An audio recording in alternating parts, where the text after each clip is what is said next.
Hey guys, Connor Richards of PokerNews here, and this is Life Outside Poker.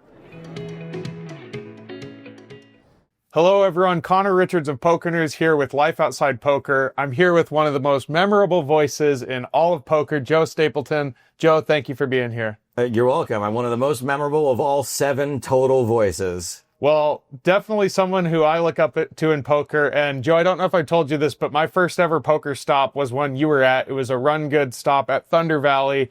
And you were very nice to me, and I remember that just left an immediate impression and was a good introduction to the industry for me. So excited for it to come full circle here. I am really glad to hear that, because that is something that has happened to me many times in my life. And it's really important to me to be able to be that way to other people who are new to the industry, new to a job, might feel a little uncomfortable from when I worked on MADtv, to having the cast members there be so kind, to professional poker players, to members of the poker media, to the people that came before me. I really feel like those canon events that you have, with like the time you met Norm and Chad, or the first time that someone walked by and said that they're a fan, and you're like, what? Someone is reading my vlog, whatever it is. Those are really important events. So I try to, provide those when I can. No, I agree that those are super important. And honestly, thank you for that, because you gave me a very warm introduction to the industry. And again, it was my first stop. I didn't know anybody. I met Haley Hochstetler and Tana for the first time, and it was really brand new. And that was a lot of fun. So we'll probably talk a little bit about more about those RunGood stops, because those are fun. But I want to go back and talk about your early life. We obviously know you as an LA guy from the comedy scene there, but you actually were born in New York. Is that right? Upstate New York, yeah. Okay. Small Albany, New York. Talk about that. What was it like growing up in Albany? I always say that growing up in Albany is kind of like Alabama with snow. It's a lot more, we'll call it rural and conservative than people would think when they hear New York State. So I grew up in inner city, Albany. My school had a number. I went to PS 23. Okay. It was an interesting time, like in the 80s and 90s, to grow up in like a city, like a small city. Don't get me wrong. My parents thought that the neighborhood was kind of rough. So I went to Catholic military school for like 7th and 8th grade in middle school, right around the time that I would really start getting beat up and stabbed quite a bit, because I had a big mouth and I ran slow. So I had a lot of like altercations with the neighborhood kids growing up. So they eventually sent me to private school. And then when I was 14 or whatever age you go into high school, we moved. We got a house. We bought the cheapest house in the richest suburb that my parents could find. So then I went to like cushy, rich, white kid high school, which was, it was like a high school, like out of TV. Like all of a sudden I was on like TV high school, and I did not adjust well to that, believe it or not. Do you think that Catholic upbringing kind of made you rebel a bit and got you more into the comedy or poker side of things? It's really weird that the rebellion for me didn't start until way later in life. Like I know that I can kind of come across a little bit, we'll just say, not a Boy Scout. And I was a Boy Scout up until like 26, 27 years old. Certainly a lot of my life is about rebelling. Yes. Maybe not necessarily against Catholicism, but against, like, I had a curfew until I left for California. I was a college graduate. I had a bachelor's degree from Boston University, and my parents are like, your curfew's midnight. So I definitely, stay up late and drink a lot of soda because I wasn't allowed to do those things as a kid. I also buy every single video game I want when I want it. Can I tell you how many completely still wrapped in cellophane video games I have? Dozens. But you can't stop me, Mom and Dad. I can do whatever I want. Yeah, we know all about that with Chad Holloway, who is a collector of lots of things. He's a little tchotchke collector. Some of those things are in this room, maybe even off camera. So we know all about that. But so New York has a pretty rich poker history. Rounders takes place there. There's like the Mayfair Club where people like Eric Seidel came up. What was your first introduction to poker? My first introduction to poker, it's hard to say, because I can tell you what my first introduction to Hold'em was was I was visiting colleges with my dad. We went to visit Boston University. We had nothing to do at night, and this movie called Rounders was playing at the local theater, and we went to go see Rounders, and I'd never heard of Texas Hold'em. To be honest, I thought the concept of community cards was like a little bit weak. I was like, sharing cards in poker? Like, that's not how it's done. I had no idea what I was talking about. I think my idea of poker was like 5-card draw. It was probably from the movie Maverick, was the last time I'd experienced poker. As far as playing poker is concerned, there's only like 7 or 8 poker origin stories. Mine is one of the tropes, but it's one of the fun ones. Mine's like my grandma taught me to play cards. Nice. Just sitting around the kitchen table with my grandma. Again, probably trying to escape my oppressive parents. I spent a lot of time at my grandma's house, and yeah, we just learned how to play different card games there. And poker wasn't really one of them, but that's sort of what got me my love of games. And we did gamble on some of them. So that would be my first introduction to cards. And then I remember one time in high school, we were on a field trip, and the teacher's daughter came on the trip. Like, she didn't go to our school, but she came on the trip, and she was about our same age. And I was in the back of the bus teaching the teacher's daughter how to play poker. Nice. And I remember the teacher being like fake mad at me about it. Like, just being like, what are you doing with my daughter back there? Oh, you're with this guy. Of course, this guy's teaching to play poker. And I loved that sort of aura, that like, oh, the kind of dodgy kid who like is teaching gambling in the back of the bus, which we weren't gambling, by the way. I don't know. We were probably flipping cards over, which is like all of my poker experiences till about 2005. But I was like, ooh, like this mysterious sort of like guy, the lovable scoundrel was like something I was like, oh, I think I could get used to this. Yeah, I can totally see that. How about some of your early comedy influences? Who are those? Early comedy influences. So I happen to just come of age for like knowing what comedy is, like 12, 13 years old, when Comedy Central, the channel, launched. It was like all of a sudden there's a channel just all comedy all the time. So, Mark Maron hosted a show on that channel, and there were guys like Richard Jenny and Greg Giraldo, Jeff Ross, that were on this channel constantly, that were some of my earlier stand-up influences. But Conan O'Brien is probably my biggest, earliest comedy influence. Saturday Night Live was the first one. I just so happened, again, at my grandma's house, wasn't allowed to watch TV at home, really. Would go to my grandma's house. There was a TV in the bedroom. I would get up late and just flip through the channels. And one day I happened to come across what turned out to be Saturday Night Live, but also it just so happened that it was the week that Macaulay Culkin was hosting. And me and Macaulay Culkin are the exact same age. And I was like, there's a show hosted by a kid? What is this? This is hilarious. This is so fun. And a kid is the host of it. I thought people were hiding this kid show from me my whole life. Turns out they just rotate the host. But yeah, so I fell in love with SNL first. And then when I was a teenager and I was sort of had a little bit more autonomy, staying up late to watch Conan was something I did like 3 to 5 nights a week. Like, we were up watching Conan, and it was so irreverent and weird, and it spoke to us. It spoke to our generation so directly that those are probably my two biggest as a young man. So then when you go off to college at Boston University, at that point, were you wanting to be a comedian? What did you go to school for? Yeah, I went to school for film and television. I secretly deep down wanted to be a comedian, wanted to be a performer. I thought, unfortunately, because of the conservative background that I was in, grew up in, and just most people in general, that like wanting to be a comedian, wanting to be an actor is stupid. Yeah. It's really dumb. It's for people who don't live in reality. It's for losers who think that they are talented. And so I didn't want to be a performer, but I didn't feel comfortable saying that. So I was like, but I do want to be a writer. I want to be a writer because writing is noble. Performing is very silly. It's very silly. It's not realistic. But writing, oh, you're a writer. So I went to school because I had convinced myself that I wanted to write sitcoms. So I really took a bunch of sitcom writing classes. I went out to LA with a spec script for the Drew Carey Show and for Everybody Loves Raymond, which is wild because this is like if my parents had said, I went out with a spec script for I Dream of Jeannie and the Merv Griffin Show. And I'm like, oh my God. But yes, that's the stuff I went out there with. So yeah, I went to school to just sort of to get a degree in television. My parents were, they were supportive of that, believe it or not, but they're like, you will get a degree. Like you're going to go to college.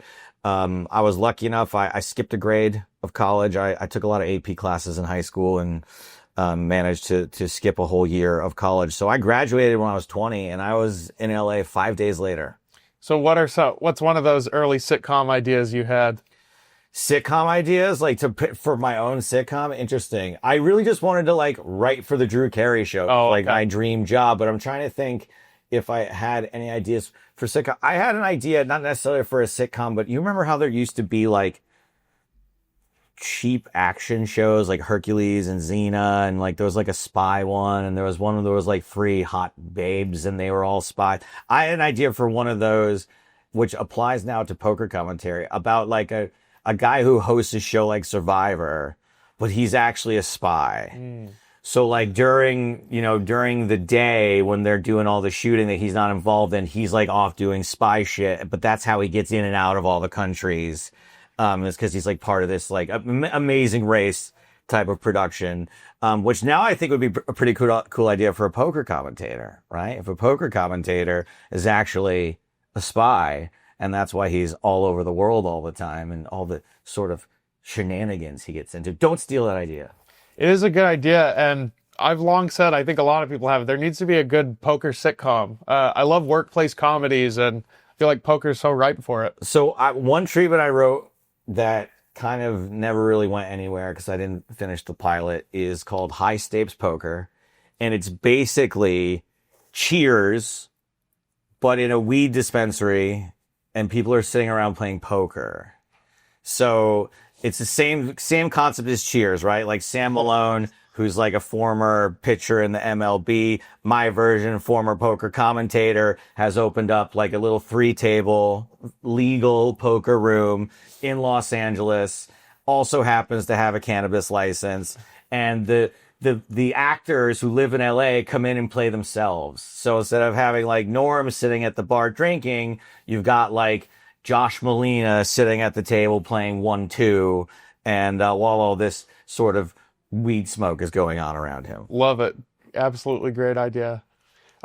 So let's talk about after college. When did you move to Los Angeles? How did that transition take place? That took place that I wanted to waste no time. I knew what I wanted to do for a long time. I knew that the only way to get to where I was going was to get started. So I seriously, like, graduation was on a Monday.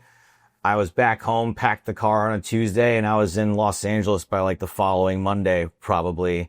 I had a friend who I went to college with whose parents lived right outside LA. They gave me a place to stay. I lived in their guest house this first few weeks. And, yeah, I just, in the Hollywood Reporter, every other week, there would be a big chunk in the middle that listed all the TV shows and movies that were in production. And I just nervously picked up my phone and just started calling.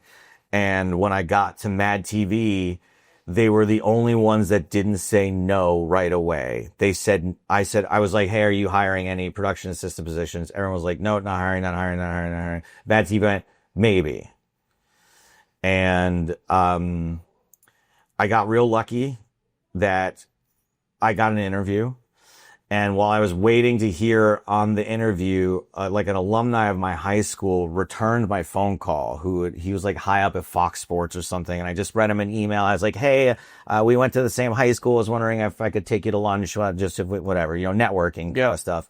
And he happened to call me while I was waiting for that call from MADtv. And I was like, hey, I'm really sorry. Like, I've been waiting for this call for weeks, but just, like, I might have to leave if I get the call about this job. And he goes, oh, hold on a second.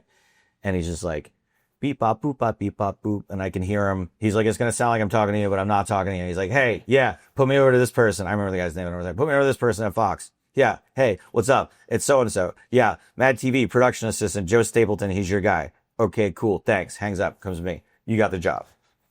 So, who it turns out that's real. I barely even knew that guy, but he did come through for me. But like, to circle back to what we were talking about before, about how those sorts of things were done for me, I really relish being able to do them for other people. Yeah. It's a pretty classic story for someone who's trying to make it in Hollywood to move there. And I would say the stereotype is that it's incredibly cutthroat and a lot of people leave disappointed. But it sounds like you found people who believed in you and gave you opportunities. Yes, I think that I definitely got lucky and met nicer than average or more generous than average people by a little bit. But I do think that LA, like most of the rest of the world, like, you get back what you put into it. And one of the first pieces of advice that I got from a guy living in LA was the only people that don't make it here are the ones that quit. And there's a little bit of that, like, gamblers meme, the guy with he's like going for diamonds and he's like the gambler that kept going versus the gambler that quit. Like, yes, like, if you don't quit, if you have like a modicum of talent and, hard work obviously is still a thing. At least when I went there, yes, that was true. That as long as you stuck around and you were a decent person and you worked decently hard and you had some kind of talent and passion, it was going to happen for you. Now I'm not so sure. Now it really does seem like the opportunities may have dried up in Los Angeles. So I don't advocate people just moving there anymore. But, at least when I was there, yeah, that was the way to do it. Just a little bit of good old fashioned persistence. So who are some of the main comedians who you got to work with while on MADtv? So when I was on MADtv, I can name the people that were on the show, which was Aries Spears, but I interacted with him very little. Will Sasso was no longer on the show, but would come visit and was a delight, would just light up the room and just an awesome human being. But as far as like people that I kind of was friends with, Bobby Lee, Ike Barinholtz, Keegan-Michael Key, Jordan Peele. These were guys that were, Josh Myers, were all very sweet guys that, for example, my 21st birthday, I'd been working at MADtv for a couple of months. My 21st birthday was in October and I had started working at MADtv, I think in like, August maybe. And I said I was coming here for my 21st birthday, and so was the cast. So on my 21st birthday, like, I got bought a shot by Bobby Lee and was, Josh Myers, some girl was rude to me in a club and Josh Myers went over to her and told her to F off. Ike Barinholtz, like, paid for my dinner. So, that was very cool. As far as like, we had like a lot of cool guest stars that came through that I didn't necessarily, I wouldn't be memorable to them, but I made Ryan Reynolds laugh once. Nice. I thought I had a decent conversation with Mila Kunis at one point, who, by the way, talked about poker a lot in that conversation. She and her boyfriend or her husband at the time, Macaulay Culkin, had gotten really into poker and were having a lot of home games. So we talked poker. Some weird musical acts came through: Marilyn Manson, Avril Lavigne, Queens of the Stone Age. So yeah, it was just a really wild time. And as a production assistant, you get to do everything. So that's really cool. I was only a production assistant the first year. I got promoted after that. And that was the main reason I didn't, really write or like pursue being a, performer, was because at 22 years old in 2003, I got a job, like a union job that paid like $60,000 a year. And I might as well be a millionaire at $60,000 a year. So like, I didn't work toward anything else. I worked like 80-hour work weeks, and then I just got completely shit-faced drunk from like, 10 p.m. Friday night until 10 p.m. Sunday night, and then just went back to work and did it again. So rising the ranks a little bit on the production side of things kind of hurt me because I wasn't hungry anymore. Yeah. I remember you telling me at one point that you saw Queens of the Stone Age, and I'm jealous of that. I'm a big music person. Marilyn Manson too. That was my, one of my favorites growing up. Manson was funny. They were like, don't look at Manson. Don't talk to Manson. Don't call him Marilyn. Don't call him Mr. Manson. If you must address him, it's just Manson. I remember the speech. That's funny. That's crazy. So how did the transition to poker take place from MADtv? So what happened was, I was production coordinator at MADtv, and it was the old business model of television where they would go on summer hiatus from like May until August. And a buddy of mine got a job as an intern for Card Player magazine. They just would advertise it in the magazine. Probably still do, to be honest, or PokerNews, whatever. You know, they need people. And he got the job. And he was like, look, I don't want to take my car to Vegas for the summer. Will you drive me to Vegas? And I was like, sure, no problem. So we got in the car on like a Thursday afternoon. I drove him to Vegas. I dropped him off. And before I pulled away, he was like, come here, come here, come here. And he said that they still needed a few more people. And even though I hadn't applied, he was like, I told them, you can write, you can have the job if you want. And I was like, all right. So I drove back to LA, packed a bag, and then back to Vegas the next morning. And yeah, that was my first 6 weeks of the World Series of Poker tournament reporter. And I went back to MADtv after the summer was over. And then I did the same thing again the next summer. And it wasn't until they asked me to work full time on this thing called Poker Wire Radio, which was owned by, it was basically PokerNews is to PokerStars as Poker Wire was to Full Tilt. That was like their sort of news division. And they offered me $1,000 a week for a yearly salary, which was only a little bit less than I was making at MADtv. But I got to be on the road, and it was my show. I was the executive producer. I was the creator. I was the host. It was anything that I wanted it to be. And I was like, this seems pretty cool. And it might be the only time in my life I made a decision that wasn't based on money entirely. And I was like, this seems fun. I want to do this. Unfortunately, that only lasted like a year. That went away when the UIGEA happened. And then I went back to MADtv at a lesser position. But then that's when PokerRoad came about. And I was very lucky that PokerRoad paid me like a small salary for many years to do a couple of shows for them and to consult and to write. And that's where I think most people really sort of figured out who I was on PokerRoad. And that's because we had the backing of Barry Greenstein and Phil Ivey and Joe Seabach. And so I think that's where the oldest school fans come from, who are like, remember stuff from PokerRoad. That was like the first time that people really started to notice what we were doing. Yeah, so researching for this, I came across a great article by my media industry colleague, Paul Orestein. It's from Bluff Magazine in 2013, but he talked a lot about your poker origins. And so one quote that you gave him back then that I thought was good, talking about the early poker media days, was, I was well overqualified because it was just a bunch of monkeys doing it then. No one was really good at it then. No one really knew how to do it in 2005. So it was certainly the early days of poker media, and it's really grown into, you know, a lot more in the 20 years since then. But yeah, what's it like been seeing the transition of poker media? So the arrogance of that quote is something that can only be attributed to youth and not realizing that there's multiple ways that quote can be taken. And if you want to choose to take it in the most arrogant way possible, that's fine, because I deserve that. If I'm going to put some spin on it now, it would be that the way that this guy named Marty Derbyshire, rest in peace, used to be in the poker media, he used to say to me, Stapes, you're the funniest guy in poker. And I'll be like, thanks, man. He'd be like, which is kind of like being the world's tallest dwarf. And that's more what I mean by that. If I'm going to say that it was just a bunch of monkeys doing it, it's not that no one else was good at it. It was just that no one was trying.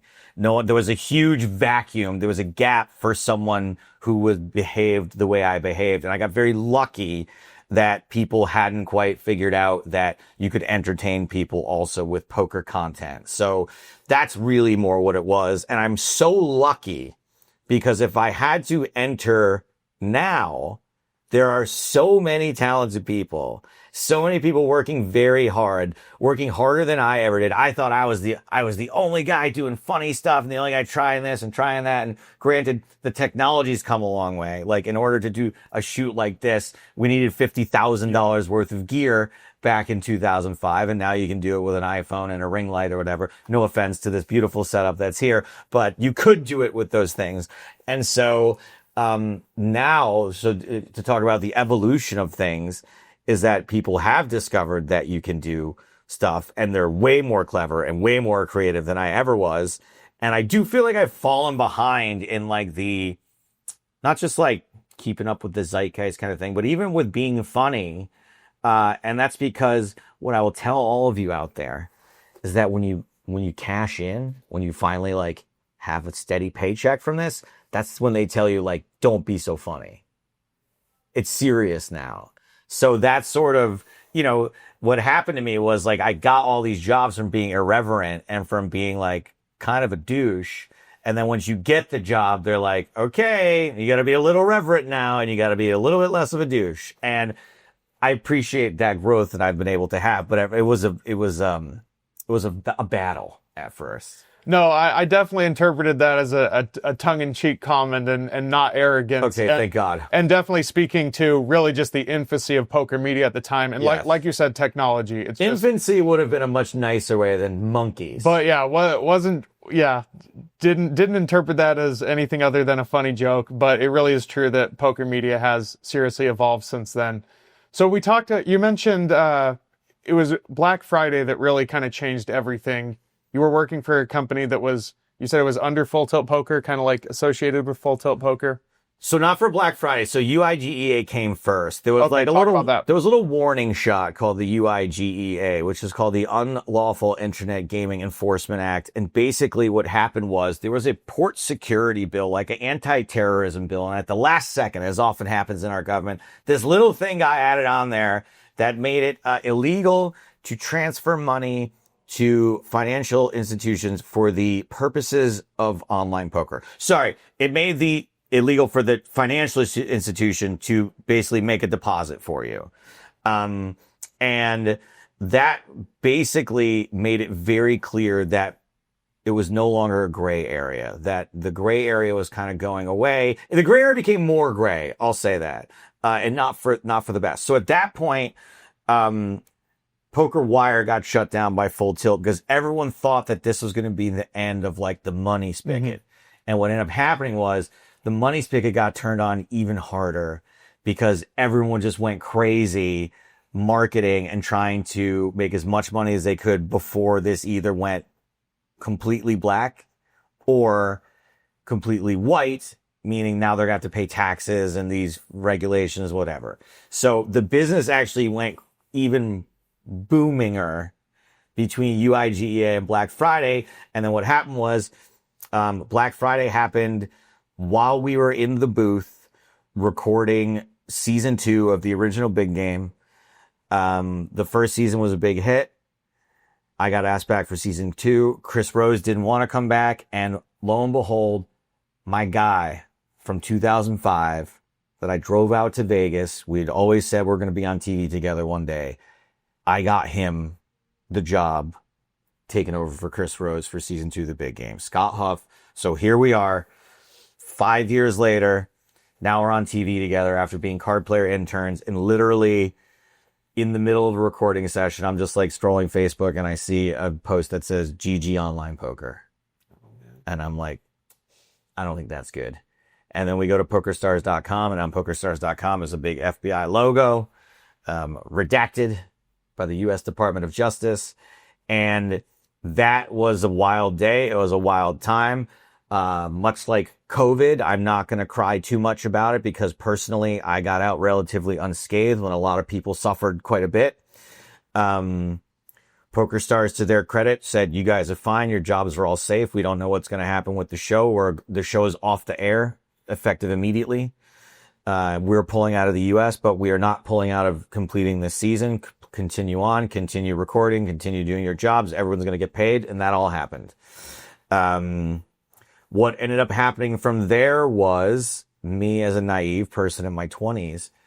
I thought my career was over. And PokerStars came to me and they said, you know, there's TV in other countries, right?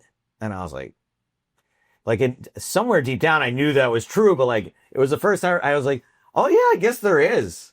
I guess they must have TV in other countries. I guess America isn't the whole world. And they were like, what do you say you come to Europe and do the European Poker Tour? And I was like, well, I've got so many other options. Let me think about it. Yes. And so I did end up accepting that.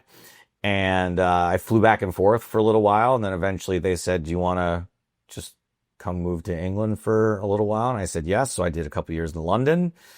And I don't know where that question started, but Black Friday. It was Black Friday. So, you know, Black Friday, again, I got very lucky. I got relatively unscathed. And I guess if we're trying to have a message here, one thing I will say is that hopefully that being nice to people and being kind and being gracious and stuff like that has helped me squeak out of such situations. That maybe if Black Friday happens and I'm a total jerk and I'm an asshole, like nobody asked me to move to England and I have to go get a real job at the post office. That's what my dad did, and that's what I'll probably end up doing when all this goes away.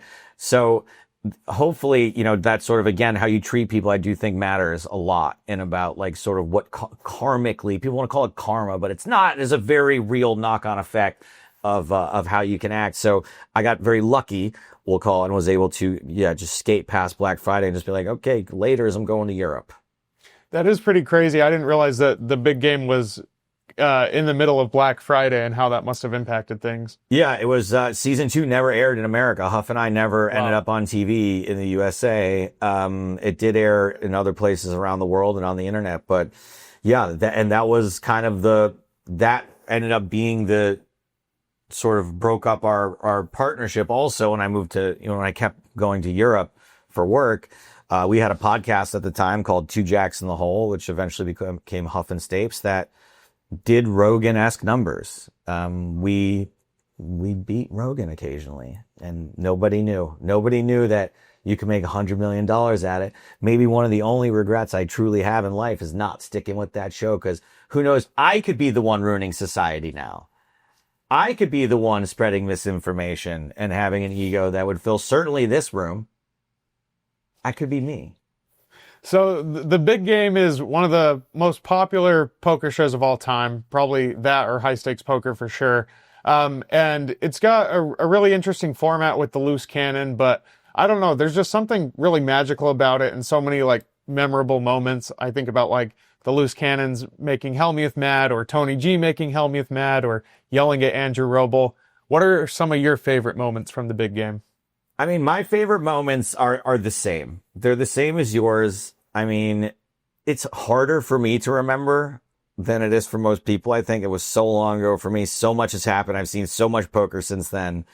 I can tell you like a couple of fun things that you would not have seen that people wouldn't know. One is that something you can look for next time is that when Justin Bonomo was on the first time, we did like a card of like fun facts about him, and it said like favorite band, Foo Fighters. And Justin either wrote an email or like tweeted or something, and it said like, and I love Justin, so I'm going to make fun of him a little bit here, but he's like, yeah, actually I told him that I had recently been to a Foo Fighters concert, not that Foo Fighters was my favorite band. And so the next time he was on the show, I squeezed in about 45 Foo Fighters song titles into my commentary about him. And I never told my boss about it either, because like he wasn't on board for all my bits. So I did it secretly. And he was like, why are you saying it like that? Why are you saying Road to Ruin right now? That song probably wasn't out yet, but whatever. And I was like, don't worry about it. And so there's like a bunch of Foo Fighters references. That's one thing. Another thing is that probably my favorite story is, so when Bobby the Bus wins season 2, he tells us ahead of time, he goes, look, don't ask me about my dead brother. It's going to make me cry. I don't want to talk about it. It's going to make me uncomfortable. So we're doing the end thing. Amanda's out there. I'm in the truck watching this. I have nothing to do with this part. And Amanda's got the microphone. She's like, congratulations, you won season 2 of the big game. And the producer's going, ask him about his brother. Ask him about his brother. Ask him about his brother. Ask him about his brother. And you can see her going like this.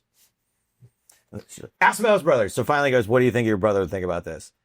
And he just immediately starts crying, which is what the producers want. They want this. They want him crying. So he immediately starts crying. And Amanda, not knowing what to do, hugs him. And when she hugs him, she knocks his microphone off, and no one realizes it. So now, cut to like 6 months later, 8 months later, we're in the recording studio, and he's clearly visibly crying, but we don't have the audio. And they're like, Stapes, we need you to do the crying for Bobby the Bus right now. So if you go back and watch the show, his little sobs at the end after Amanda hugs him, that's me. Wow. That's me. In my voiceover, in my cartoon ADR premiere, crying as Bobby the Bus Ferdinand. That's pretty good right there. That's A little inside baseball for you guys. yeah. How about any off camera like Phil Hellmuth or Daniel Negreanu moments? Phil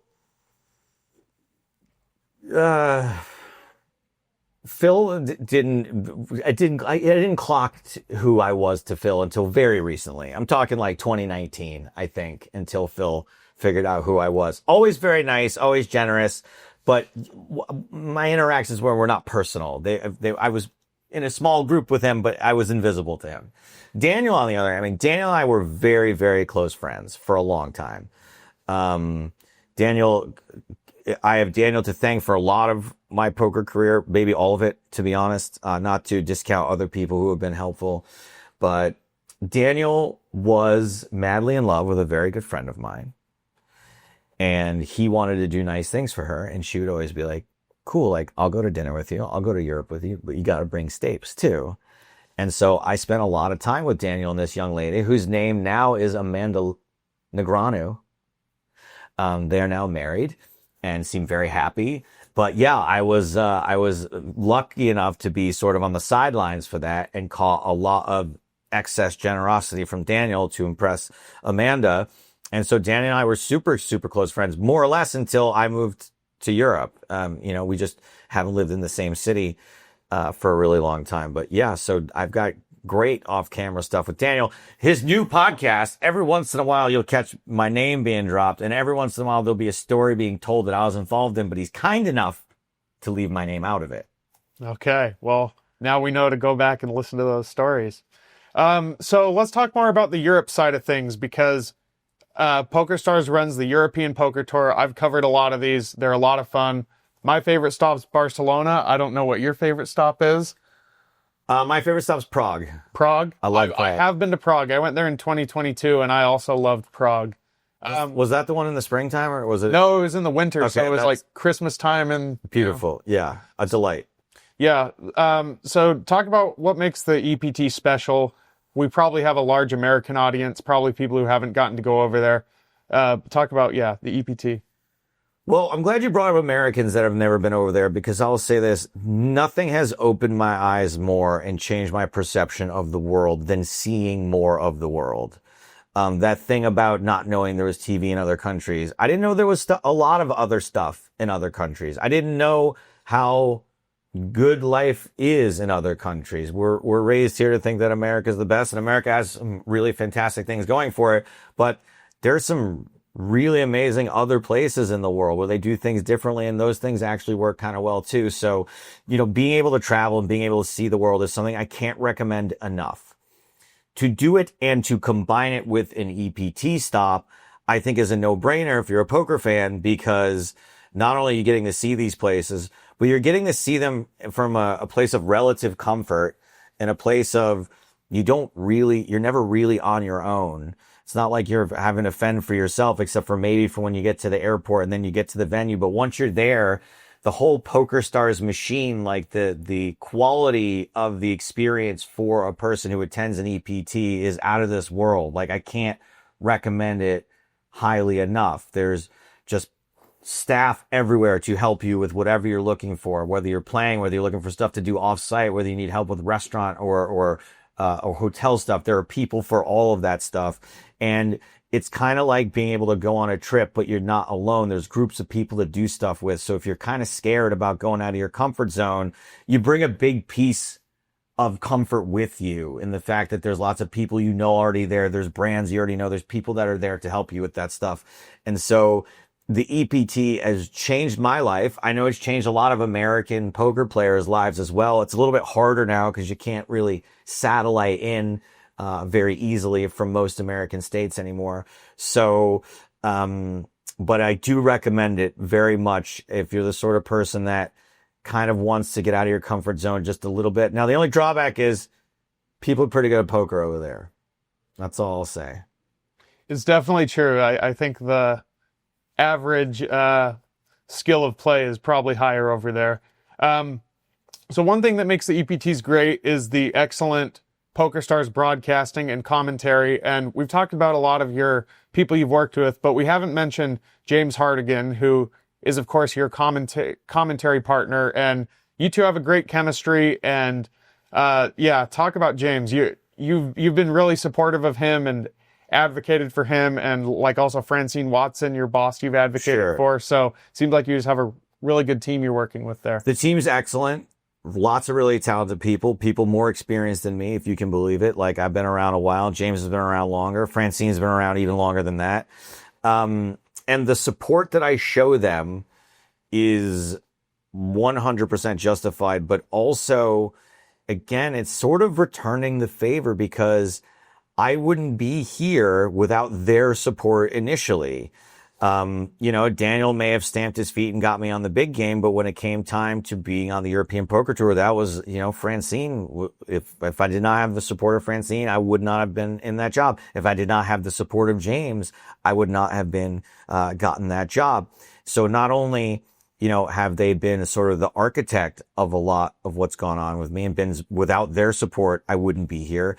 But as far as becoming the broadcaster that I am now, I wouldn't have achieved that without those two people. And of course, there's other people involved in that too. Chris Rose was a bit of a mentor for me, if only for a year. But James, is an excellent broadcaster, and I've learned a lot from him. I've learned a lot about how to, at first I was pretty much only capable of doing color. Now I can do play-by-play and I can do color, and I probably wouldn't be able to do that if I hadn't sat next to maybe the best play-by-play guy that's ever done it for more than 10 years. So I get to learn a lot from him. Francine, for better or for worse, for better, I should say, actually, has a lot different sensibilities than I do, right? We've butted heads quite a bit about what I can and can't say, or should or shouldn't say. And I'll say this, she's right more often than she's wrong. She saved me from myself more often than things would have been all hunky-dory if I'd said this really stupid / mean thing that I wanted to say about somebody. So not only have they, been there to push me forward or lift me up, but also to shape me in a way that has kept me employed for the last decade plus.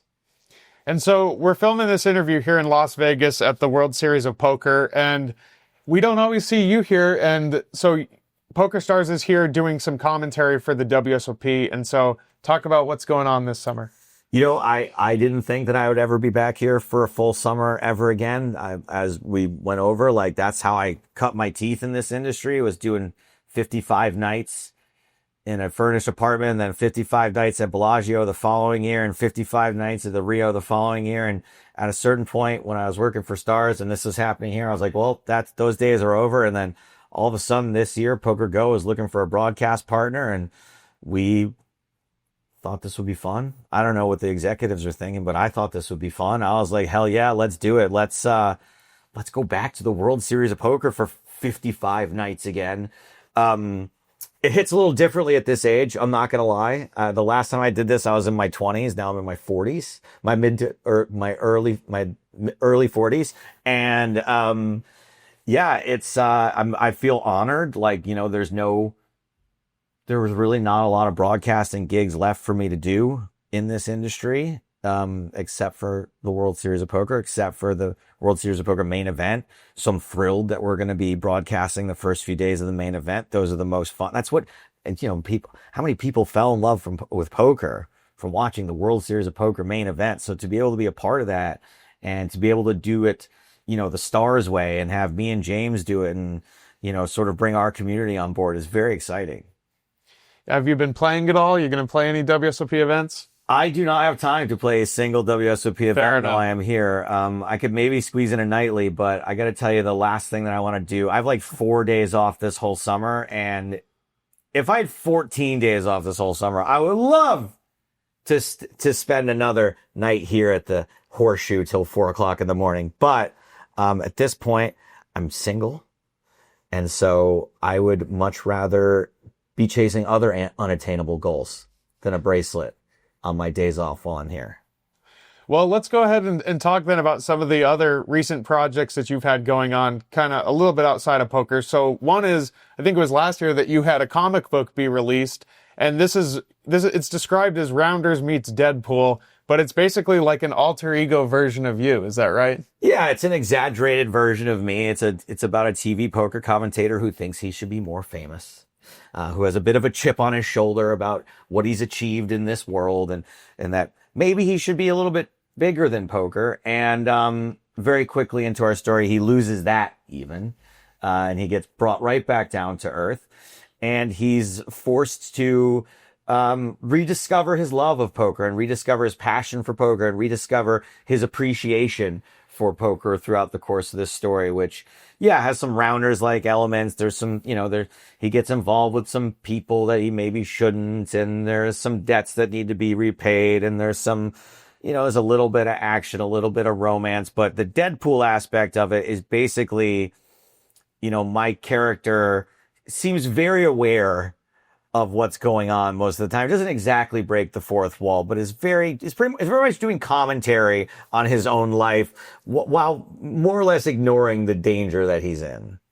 So what brought that about, and what was your involvement? I'm guessing you wrote the story and then somebody did the graphics for it. Yeah. So during the pandemic, there's a fellow named Kenny Dyack that worked at PokerStars as his side gig. He kind of does indie comics, and he sort of put the feelers out and said, does anybody know anyone who might have an idea for a comic book? And eventually they found me, and I pitched them a couple of ideas. And the idea that I originally pitched to them that we were going to write, I thought I was going to pitch them an idea. They were going to write the comic, and I was going to make some notes on it.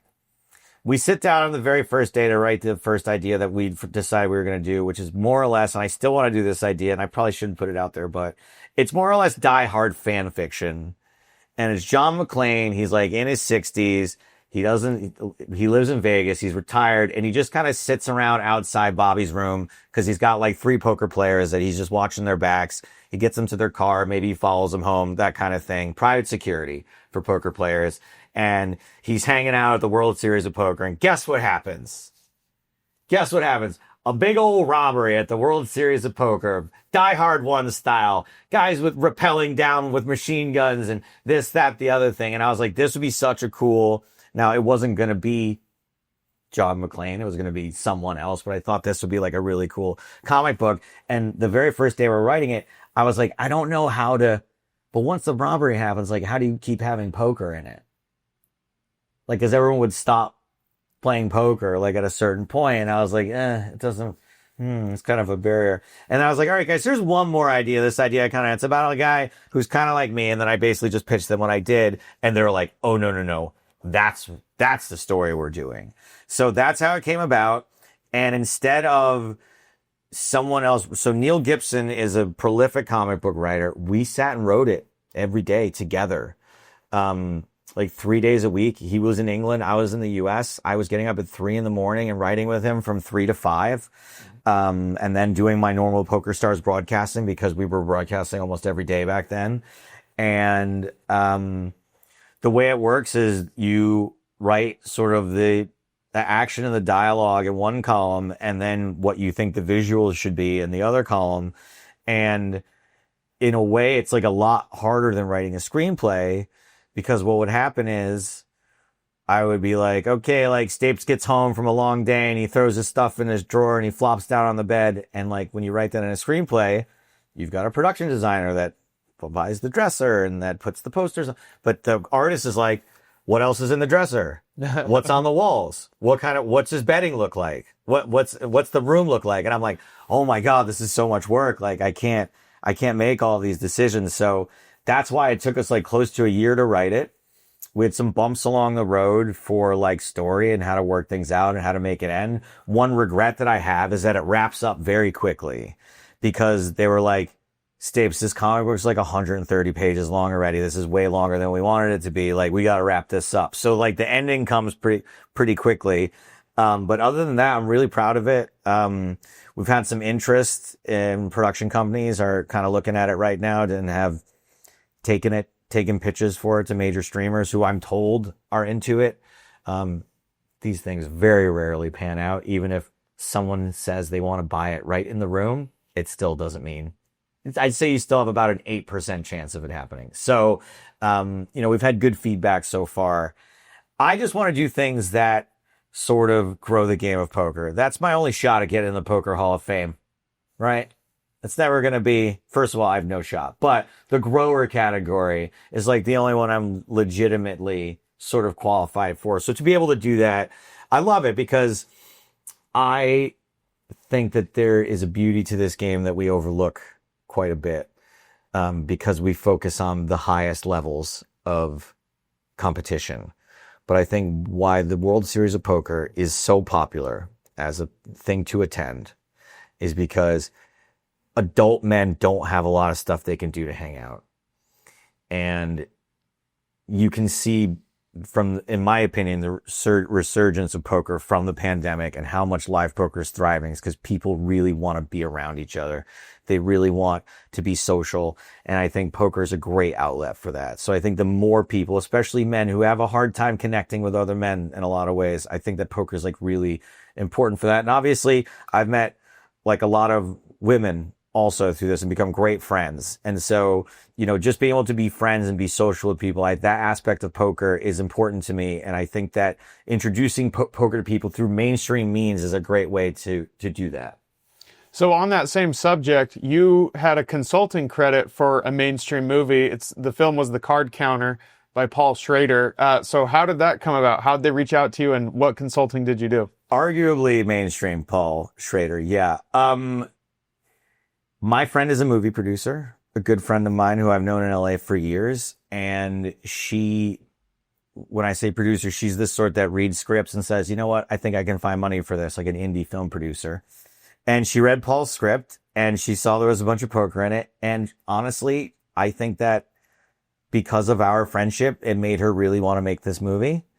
And I think that she thought she could bring a lot to the table because of potentially having me involved. And just for laughs, I was on a flight. I read the script and I was like, wrong. This doesn't work. This doesn't make sense. This would never happen like this. Thinking that a year from now when she's on set, she'd be able to be like, excuse me, but like, this is not. And what happened was she just clicked forward on my email to the legend, Oh, wow. Paul Schrader. No softening up, no nothing, just my unadulterated wrong. And he was like, we got to have this guy. We absolutely have to have him. He made 90% of the changes I suggested immediately. The other, I got to go to Oscar Isaac's house in New York City and spend a day with him playing poker, teaching him, he had a decent grasp already. Got to spend time with Tiffany Haddish, making sure she understood, you know, what she was saying. Ty Sheridan, had a little bit of time with him, spent 5 days on set in Biloxi, Mississippi. I was like the only guy. I didn't realize what a legend Paul Schrader was until I was on set, and I'd be like, what's up, Paul? Good morning. And everyone would be like, oh. And I was like, what do you guys, it's just Uncle Paul over here. This is are you a little hungover, Paul? Like that. So I was referred to as Poker Joe, and it was some of the most stressful 5 days of my life. When they, you know, would be like, they only bought enough. They did it like a 30 table shot. Like there's supposed to be a World Series of Poker event, and they only had enough chips for like 6 or 7 of the tables. So every time they change camera angles, I'm having to move chips from table to table. Every time they shoot a scene, like they do a take, I'm like, remember what chips you put out, put them back in your stack, do it the exact same way every time. It was very, very stressful. And then luckily what happened is, again, come out smelling like a rose. The pandemic happened, shut the production down, and he wasn't able to shoot the poker scenes with as much depth as he wanted to. And so luckily, all the places that people could have noticed mistakes, for the most part, they didn't make the movie. So I got to get my credit with very, very few poker flubs in it. Of course, the big one being, I know that there's no card counting in poker. It's just a cool title. It tested very well. And the very first scene is a blackjack scene where he talks about counting cards and blackjack. So leave me alone about the title. Yeah, fair enough on the title. So, of course, the other thing that you have going is you do a lot of stand-up comedy. I don't even know where I'm looking. Oh, it's okay. I'm looking at the time. That's all, because I just want to make sure I'm not late for today's broadcast. I'm not overlooking your notes. Whatever. No, that would fine. be rude. So yeah, stand-up comedy. I've had the pleasure, actually going back full circle to that RunGood stop. That was, I think, September 2021. and I had just got done live reporting, and then I got invited to go see you do a stand-up set, I think in Sacramento, somewhere out there near Lincoln, California. Yeah. So that was really enjoyable. I'm trying to think of the other times I've seen you. I've seen you here in Vegas. You did one ahead of the 2023 WSOP. And I saw you last summer as well, I think at the same place. I forget the venue's name. The Space, yeah. Space. Last summer was the culmination of the worst mistake I ever made in my entire life, which was to try to do this road trip. Yeah, the road trip. Documentary, finale, special. I just finally tallied the numbers of what I spent on that trip, and it's more than $20,000. Wow. I sunk into that. For those of you who don't know the story, I had the bright idea of doing a documentary where I would do a Midwest to Vegas road trip, doing stand the whole way with another comedian, and try to write a brand new 30 minutes to film once we got to Vegas, sort of based on the road trip. And what happened was, about 3 days into the trip, the guy that we hired to be our documentarian, a 63-year-old videographer from Southern Illinois, decided that he was going to make the documentary about him, and that he was going to inject himself into every part of our lives, and to, like, he was just the third comedian on this trip. And then literally on day 7, he started doing stand-up for the first time. And I was maybe the most angry I've ever been in my entire life during all this. And I figured the only way to try to style this out was to actually give him what he wanted, and to make him a part of the documentary and make his journey a part of this story. And unfortunately, in doing that, we took what was already a pretty poor documentarian and made him into a virtually non-existent documentarian. So we don't have it. We don't have the story. We don't have the footage. We don't have anything. It would make a fine sizzle reel for something that we can't deliver on if we had to. So that was last year's. And to me, the most annoying part is that I spent so much time managing this trip and like figuring out how to fix this, that my goal of writing a new 30 minutes for the finale, I achieved that goal, but I didn't do very well. It was like a solid B- performance from me. And so I can't even release that footage. I felt really bad that I did just okay. So thank you for coming. I appreciate how supportive you are. You've seen me do really well. You've seen me do just okay. You can see how it's a bit of a struggle to do this job. I've always thought you were great. I do remember that show, and I do remember the documentarian getting up there and doing a set. So yeah, it sounds like you were juggling a lot, but that was a lot of fun. Sticking on the subject of comedy, the person who I really want to talk to you about is the late Norm Macdonald, sure, who I understand you were very close friends with. He's one of my favorite comedians ever. I'm sure most poker players love him just because of that poker connection. But how did you first meet Norm? Norm and I met because I was here in Las Vegas. It was actually my last time working for the World Series of Poker. I was doing sideline stuff back in 2018, and someone reminded me that Norm was in town doing comedy. And I bought 5 tickets, and I brought some friends. I brought my friend Sarah, I brought Clayton Fletcher. I believe Ben Ludlow was with us, if I remember correctly.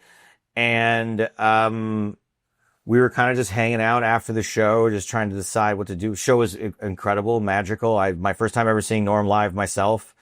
And we're trying to figure out what to do. And out he comes from the theater. And most of the crowd had dispersed, and there was really no one waiting to talk to him. And I was like, man, I never do this, but I gotta talk to Norm. Like, I think I gotta say hi to Norm. And I go say hello to him, and he's with his producer, who is his best friend, Lori Jo Hoekstra. And we got to chatting, and he's like, hey, I know you. And I'm like, what? And he's like, yeah, good guy. And I'm like, holy shit, fucking, sorry, I don't know if I can swear this or not. No, that's fine. Norm knows who I am, and we exchanged phone numbers, and he followed me on Twitter. And then a few days later, he started tweeting at me. He started, because he was watching the coverage and he liked some of the bits I was doing. So he started tweeting at me, and then we started DMing a little bit here and there. And it was like DMing with a hot girl. Yeah. Because I would like not hear back from him for like 6 or 7 days. And I'd be like, when did I say something wrong? Like, should I message him again? Like, what should I do? And I remember tweeting about waiting in line to do the potluck at the Comedy Store once, and he DMs me and he's like, "You do comedy?" And I'm like, "Yeah." He's like, "Send me a tape." And I'm like, "Well, I don't know which one to send." So I sent him 2, which you're not really supposed to do. I didn't hear back for like 3 weeks, and then just one day out of the blue, he's like, "I was thinking you could come open for me on the road." And I can't remember what happened in the meantime. It might have been like he came to my house once or twice to play poker. I was like, this is my chance. And so, I was having these home games at my house that Norm lived about 45 minutes from me in LA, and I would drive to pick him up and then to my house and then back home and back at night because Norm didn't drive. And yeah, once we started going on the road together, we got very close. So close that like we fought quite a bit. Wow. Actually. We had some really crazy fights. We had one fight on my first time going on the road with him that I thought he would never work with me again. And unfortunately, we had a fight right before the pandemic also, like literally like a week before lockdown. And we never quite reconciled from that. Like we did text a little bit and play a little poker during the pandemic, but I had a feeling that we would make up again and I would see him again, but I never saw him again after that. But yeah, we had some ups and downs, but I always said that if I achieved nothing else in comedy, that arguably, a very strong, arguably the best stand-up comedian who ever lived chose me to travel with, to write jokes with, to perform with, to have an effect on his reputation. If I never achieve anything else in comedy, that's pretty solid. No, that's pretty incredible. And this is a good transition because you mentioned that you rarely go up to people who you admire. I also am someone who doesn't really like doing that.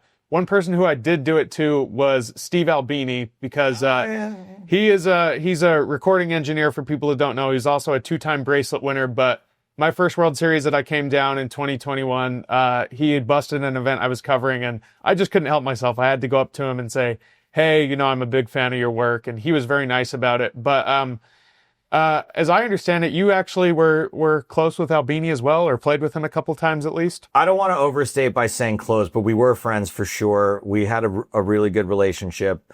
Also sort of forged in fire. It started during the pandemic. Again, another guy, I didn't know what a legend he was. Thought he was kind of an asshole, to be honest. We had one huge blow up on Zoom, and I don't know if you've ever been in a Zoom fight, but I don't think so. It's super awkward because like, if you're at like a poker table and you're like getting into it with somebody, right? Everyone can do something else, right? Like they can just look at their phones or like look off, step away from the table. On Zoom, everyone's like on equal footing, right? So everyone's like equally involved in the fight. So it's like me shouting at Albini, telling me he's a fucking asshole, and everyone else is like looking around, like not sure what to do. So we did have one sort of big blow up, and then we were pretty chill after that. And then especially that I really agreed. He was a jerk to play poker with. He used to do this thing where every time he beat you in a pot, he would write the word lessons in the chat. And it became a thing, but like, it's still pretty frustrating when it happens to you. Like whether he sucked out, whether he outplayed you, just be lessons.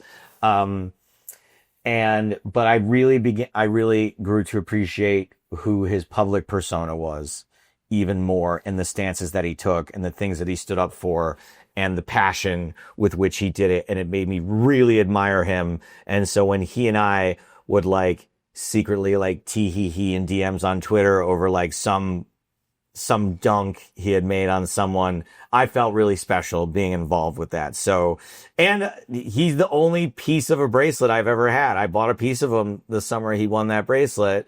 And, to this day, that remains my biggest ever investment score. Wow, was that the first bracelet? Do you remember which one? That was because he broke one of them. It was not his first bracelet. So the second one. Yeah, it would have been 20. It was post pandemic, whatever that was, 2022 or something.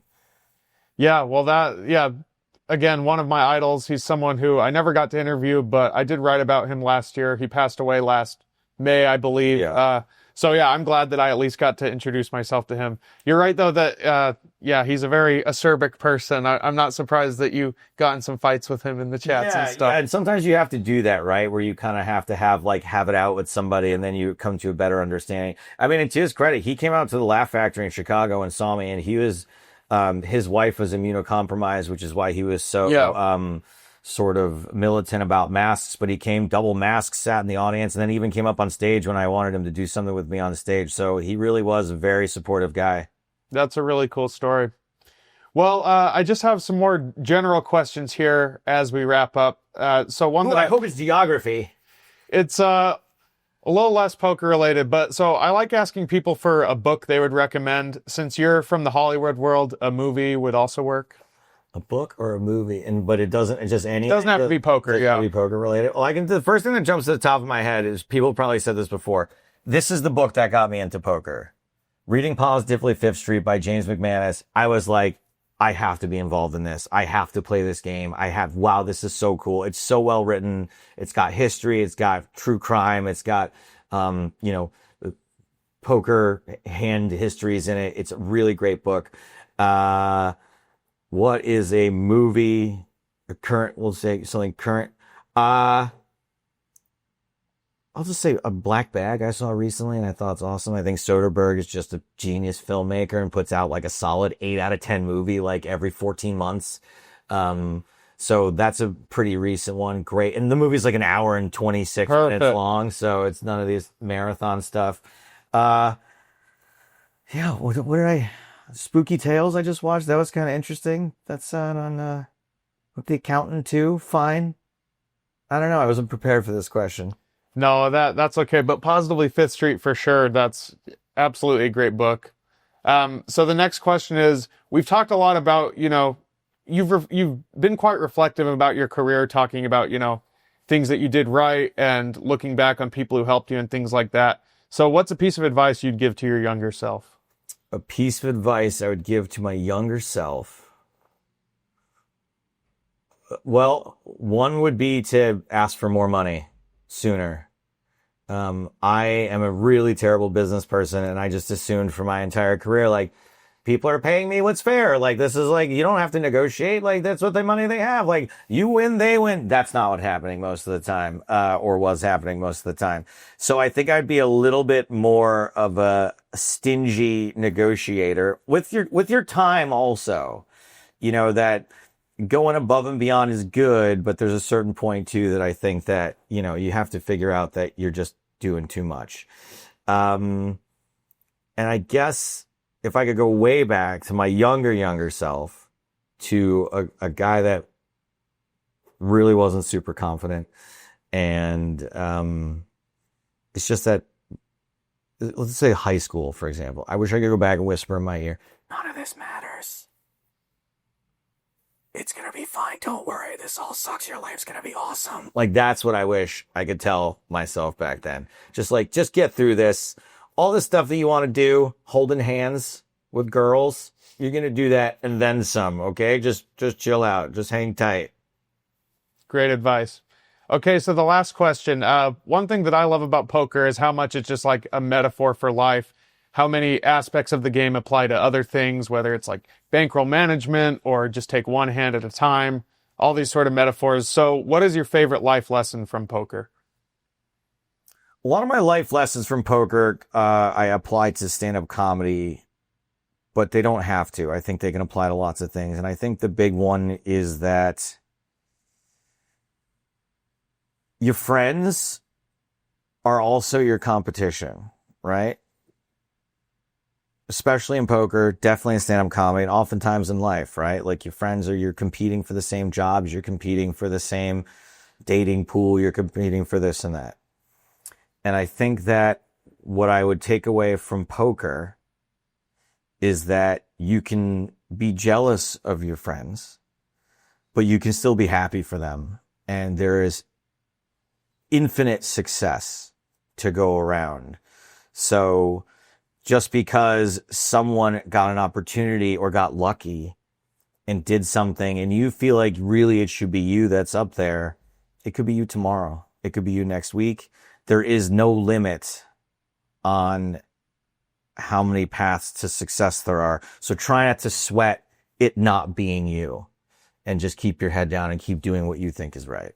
That's great. Well, Joe, thanks for taking the time, and look forward to hearing you commentate the rest of the series. Absolutely. It's a pleasure, my friend. I'm a big fan. Thank you, Joe.